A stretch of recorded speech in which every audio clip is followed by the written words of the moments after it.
আমাৰ ঘৰটো আজি কিমান দিনৰ পৰা খাজা ঘৰ এতিয়া ধৰক পুৰণাই হৈ গ'ল। সেইখিনি ঘৰ আজি প্ৰশাসনে তাত ভাঙি দিব বুলি বিচাৰি আছে, ভাঙি আছে এতিয়া বৰ্তমানে। এতিয়া সেইকাৰণত আমি ইয়াতে থিয় হৈ আছো, আমাক যাবও নিদিয়ে। সেইখিনি ঘৰটো মই চালো হয়, আমাৰ ইমান ধুনীয়া এটা ঘৰ আছিল, সেই ঘৰখন আজি ভাঙি দিওঁ। আমাৰ মনতো বহুত দুখ লাগিছে। আজি ঘৰটো ভাঙি দিয়াৰ কাৰণে আমি অহা যোৱা কৰি আছো, ঘৰটো চাই আছো। এতিয়া আজি যাক সোমাব নিদিয়ে, এই ঘৰটোত আমি গ'লো হয়, লাট দেখাটো আমি দেখিলো হয় আজি, কিন্তু প্ৰশাসনে মোক যাব দিয়া নাই। সেইকাৰণত আমি বৰ দুখিত।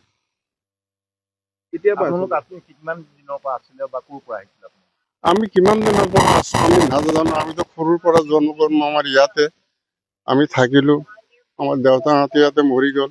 আমিও এতিয়া ইমান দিন আমাৰ ঘৰ চৰ ভঙা নাই, আজি প্ৰশাসন আহিছে ভাঙি দিব।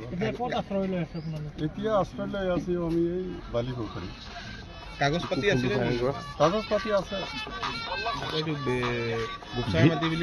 গোপচাৰ মাটি বুলি প্ৰশাসনে কৈ আছে, ইহঁতে বিলাক আমি বুজিও নাপাওঁ, ইজিয়াৰ ভিজিয়াৰ বুলি কৈ আছে। সৰুৰ পৰা আমি এতিয়া ডাঙৰ দীঘল হৈ বুঢ়া হ'লো, এতিয়া আমি গমেই পোৱা নাই যে এইটো কেনেকুৱা কি মাটি। কিন্তু আমি অহা যোৱা কৰিছো মণ্ডলৰ ওচৰত, কাৰংগৰ ওচৰত, সিহঁতে মানে আমাক মাটি পট্টা কৰি দিয়া নাই। আমাৰ নামটো আলাফুদ্দিন। তাত আমাৰ পৰিয়াল আছিলে 13 জন। ঘৰ আছিলে, জাগাখন আছে এতিয়া।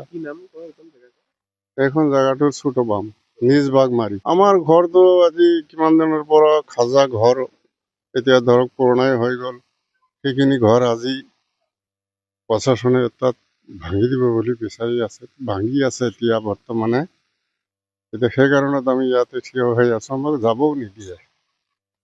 সেইখিনি ঘৰটো মই চালো হয়, আমাৰ ইমান ধুনীয়া এটা ঘৰ আছিল, সেই ঘৰখন আজি ভাঙি দিওঁ। আমাৰ মনতো বহুত দুখ লাগিছে। আজি ঘৰটো ভাঙি দিয়াৰ কাৰণে আমি অহা যোৱা কৰি আছো, ঘৰটো চাই আছো।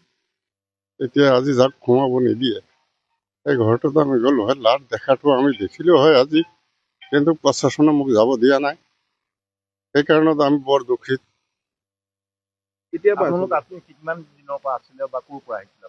আমি কিমান দিনৰ পৰা আছো আমি নাজানো, আমিতো সৰুৰ পৰা জন্ম আমাৰ ইয়াতে আমি থাকিলো, আমাৰ দেউতাহঁতে ইয়াতে মৰি গ'ল। আমিও এতিয়া ইমান দিন আমাৰ ঘৰ চৰ ভঙা নাই, আজি প্ৰশাসন আহিছে ভাঙি দিব। এতিয়া আশ্ৰয় লৈ আছো আমি এই বালিপুখুৰী। কাগজ পাতি আছে।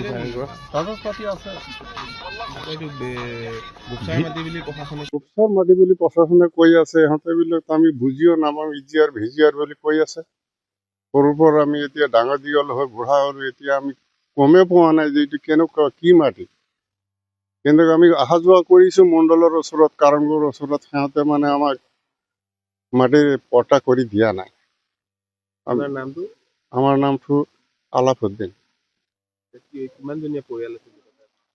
তাত আমাৰ পৰিয়াল আছিলে 13 জন।